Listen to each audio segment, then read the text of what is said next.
जब भगवान श्री राम जी को 14 वर्ष का वनवास हो गया, उनकी पत्नी माँ सीता जी ने भी शहर से वनवास स्वीकार कर लिया। परंतु बचपन से ही बड़े भाई की सेवा में रहने वाले लक्ष्मण जी कैसे राम जी से दूर हो जाते। माता सुमित्रा ने उन्हें आज्ञा दे दी और उन्होंने आज्ञा ले ली वन जाने की। परंतु जब पत्नी उर्मिला की कच्छ की ओर बढ़े तो वो सोच रहे थे कि माता ने तो आज्ञा दे दी, परंतु उर्मिला को कैसे समझाऊंगा, क्या कहूँगा। यदि बिना बताए जाऊंगा तो रो रो के जाने नहीं देगी, और यदि बता के जाऊंगा तो साथ जाने की जिद करेगी और कहेगी यदि सीता जी अपने पति के साथ जा सकती हैं तो मैं क्यों नहीं।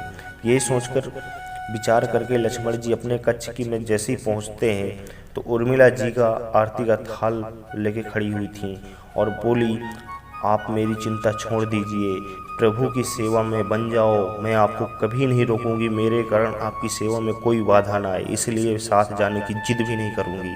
लक्ष्मण जी को कहने में संकोच हो रहा था, परंतु उनके कुछ कहने से पहले ही उर्मिला जी उन्हें संकोच से बाहर निकाल दिया। वास्तव में यही पत्नी का धर्म है कि पति संकोच में पड़े तो उससे पहले ही पत्नी को मन की बात जानकर उसे संकोच से बाहर कर दे।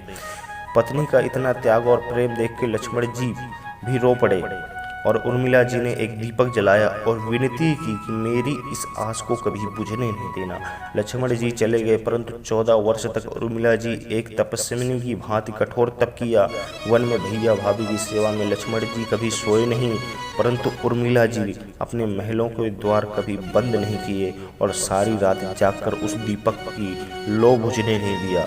मेघनाथ से युद्ध करते समय जब लक्ष्मण जी को शक्ति लग जाती है और हनुमान जी उनके लिए संजीवनी का पहाड़ लेकर लौट रहे होते हैं तो बीच में अयोध्या में भरत जी उन्हें राक्षस समझकर बाण मार देते हैं और हनुमान जी गिर जाते हैं। तब हनुमान जी ने सारा वृत्तांत सुनाते हैं कि सीता जी को रावण ले गया, लक्ष्मण जी के मूर्छित हैं। और यह सुनते ही कौशल्या जी कहती हैं कि राम जी को कहना कि लक्ष्मण के बिना अयोध्या में पैर न रखना, वन में राम ही रहे। माता सुमित्रा कहती है कि राम से कहना कोई बात नहीं, अभी शत्रुघ्न है, मैं उसे भेज देती हूँ, मेरे दोनों पुत्र राम सेवा के लिए ही जन्मे हैं। माताओं का यह प्रेम देखकर हनुमान जी की आंखों में से आंसू बह रही थी। परंतु जब उन्होंने उर्मिला जी को देखा तो सोचने लगे कि ये एकदम क्यों शांत है और प्रसन्न खड़ी हैं, क्या इन्हें अपने पति के प्राणों की चिंता नहीं है।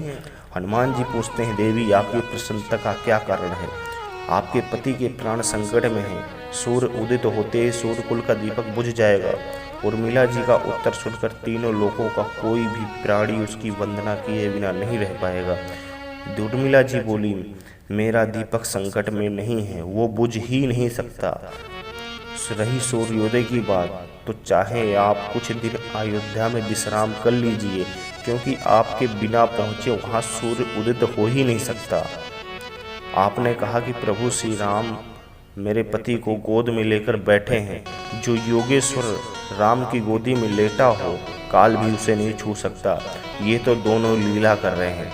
मेरे पति जब से वन गए हैं तब से सोए नहीं, उन्होंने न सोने का प्रण लिया था, इसीलिए वो थोड़ी देर विश्राम कर रहे हैं, और जब भगवान की गोद मिल गई है तो थोड़ा विश्राम ज़्यादा हो जाता है, वो उठ जाएंगे। और शक्ति मेरे पति को नहीं लगी, शक्ति तो राम जी को लगी है।